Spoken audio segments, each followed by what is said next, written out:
Il existe des êtres doués d'une intelligence supranormale, des génies qui possèdent entre autres la faculté d'assumer n'importe quelle identité. En 1963, les chercheurs d'une entreprise appelée le Centre ont mis en isolement un de ces êtres, un jeune garçon nommé Jarod, et exploitèrent son génie pour des recherches secrètes. Deux savants américains se sont égarés au cœur du temps, dans le labyrinthe des époques passées et futures, au cours des premiers essais ultra secrets d'un prodigieux dispositif, le chronogir.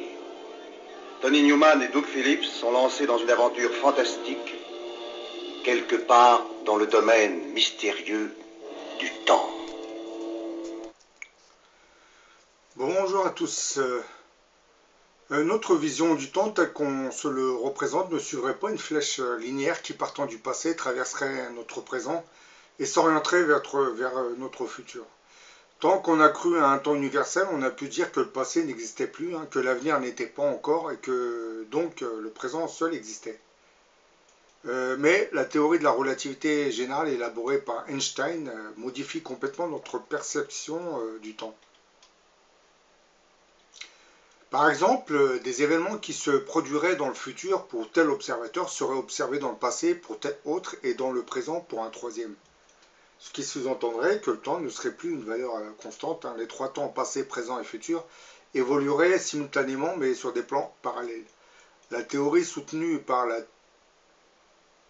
relativité d'Einstein affirmait entre autres que l'espace et le temps feraient partie d'une structure à 4 dimensions, où tout ce qui s'est passé posséderait ses propres coordonnées dans l'espace-temps. Cela permettrait à tout être réel de constater que le passé et même l'avenir seraient encore là dans l'espace-temps, les rendant tout aussi importants que le présent. Dans sa théorie de la relativité générale, Einstein démontrait que c'était une erreur de considérer l'espace et le temps comme deux choses distinctes. Il les remplacera par le concept d'espace-temps, une sorte de continuum qui relie ces deux vecteurs le temps et l'espace. Einstein aurait entre autres démontré que de la matière antigravitationnelle pourrait déformer le continuum de l'espace-temps. Par conséquent, l'antigravitation ne serait plus une force dans le sens traditionnel, mais plutôt une déformation dans le tissu de l'espace-temps. Si vous pouviez rassembler suffisamment de matière antigravitationnelle à un endroit, la distorsion de l'espace-temps deviendrait tellement prononcée que le tissu même se déchirait, ce qui aboutirait à la création d'un mini-trou noir. Il semble que la marine des États-Unis aurait réussi, lors de l'expérience de Philadelphie, à obtenir une telle déformation du tissu spatio-temporel. Les scientifiques voulaient éprouver les effets d'un puissant champ magnétique sur un navire de guerre pour espérer ensuite le rendre invisible aux radars ennemis. Mais suite à un phénomène de résonance magnétique, les scientifiques auraient indirectement fait apparaître un champ antigravitationnel qui, en s'amplifiant, avait fini par ouvrir un mini-trou noir, dont le vortex se serait connecté vers un monde parallèle correspondant à notre futur. Lors de cette expérience, les scientifiques venaient de comprendre que le temps tel que nous le concevons n'était qu'une simple illusion. Les trois temps passé, présent et futur coexisteraient simultanément mais sur des plans parallèles. Et en sautant d'une dimension à l'autre, on voyagerait à travers le temps.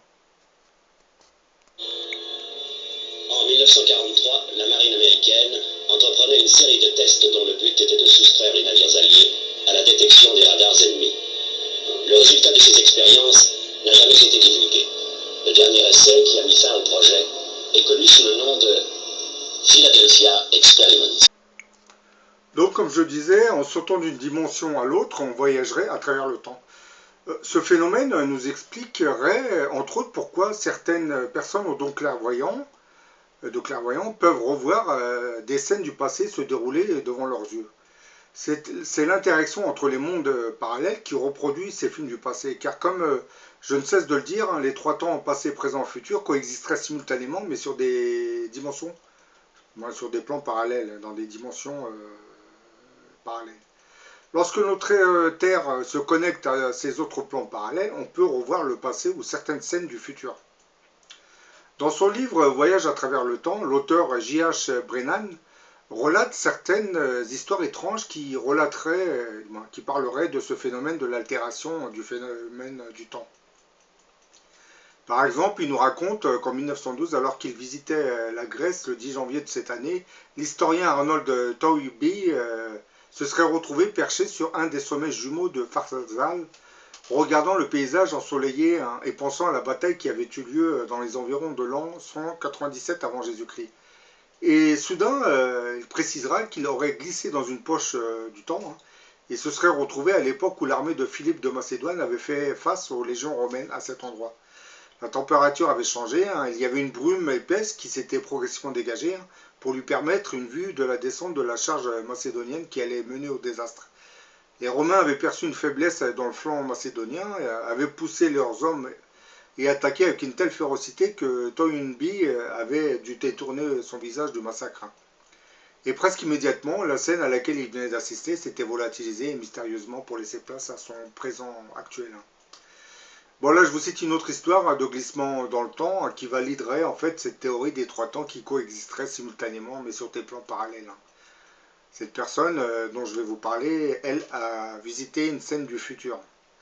Donc il a été sur un plan parallèle où le futur se déroulait. En 1935, pendant qu'il était toujours lieutenant-colonel, l'officier de l'air Sir Victor Goddard avait été envoyé pour inspecter un terrain d'aviation désaffecté près d'Édimbourg, à un endroit appelé Drême. Il l'avait découvert dans un état très délabré avec du bétail broutant l'herbe qui avait poussé à travers les interstices de la piste. Plus tard, ce jour-là, il aurait eu des ennuis pendant qu'il faisait voler son bimoteur sous une forte pluie. Il aurait donc décidé de revenir vers Drême pour s'orienter.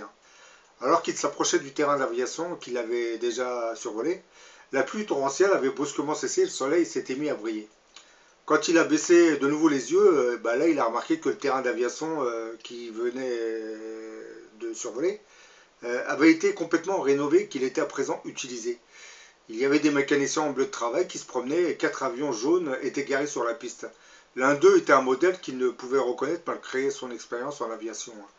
C'était une expérience assez étrange, parce que la rénovation se serait faite instantanément, et ce phénomène aurait été, du moins, été impossible. Mais aussi parce que les mécaniciens étaient censés porter du kaki, et que les avions de l'armée de l'air étaient peints en aluminium argenté. 4 ans plus tard, Sir Victor Goddard résoudra finalement le mystère. Avec la guerre qui faisait rage désormais en Europe, il aurait de nouveau visité Drême pour l'aéroport, pour le retrouver exactement comme il l'avait trouvé en 1935. Quand je dis 4 ans plus tard, nous étions en 1939. Lui, il l'avait survolé en 1935. Avec des mécaniciens vêtus de bleu de travail et des avions jaunes. Il avait même découvert l'avion qu'il avait été incapable d'identifier précédemment, qui était un Mills Magister. Donc ces transferts dans le temps valideront en fait cette théorie, surtout celle d'Einstein, qui nous dit que les trois temps coexisteraient en réalité simultanément et dans des dimensions dites parallèles. Einstein qui avait entre autres évoqué cette matière antigravitationnelle qui permettrait l'ouverture de véritables vortex.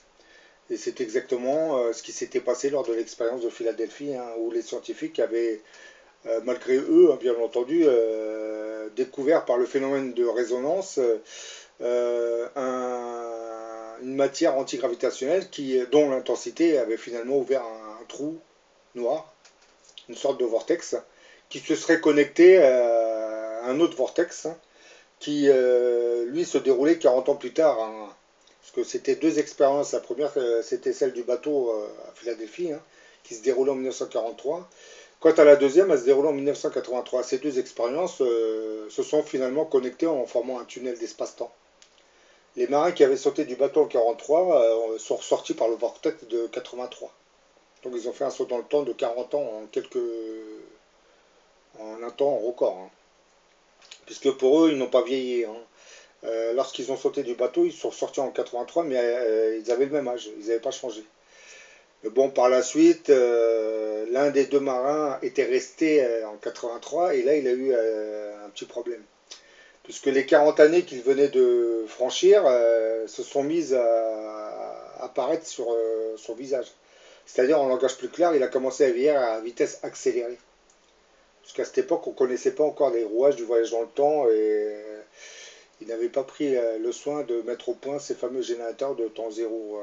Parce qu'aujourd'hui, on le fait. Donc on peut envoyer des gens, du moins ils peuvent envoyer des gens dans le temps sans vraiment affecter leur âge, leur vieillesse surtout. Bon voilà, j'en ai fini avec cette petite vidéo, hein. Je fais des petites vidéos pour vous remémorer, hein, cette théorie de l'espace-temps, hein, et du temps, hein, qui n'existerait pas tel qu'on le conçoit, hein. D'ailleurs, en expliquant que les trois temps coexisteraient simultanément, ça nous permet de comprendre comment les gens pourraient voyager dans le temps. Et puis, comme je parlais dans une précédente vidéo de ce fameux chronoviseur, hein, que des moines bénédictins italiens ont remis au point, hein, bah, ce chronoviseur en fait se connecte à ces mondes parallèles. C'est pour ça qu'il arrivait à restituer des images du passé. Et dans cet appareil, on aurait permis de revoir une scène d'un marché qui se déroulait dans la Rome antique. Bien entendu, il y a eu d'autres visions, hein, à travers ce chronoviseur. Donc lorsque vous écoutez mes vidéos, vous comprenez un peu comment fonctionnent ces systèmes, hein.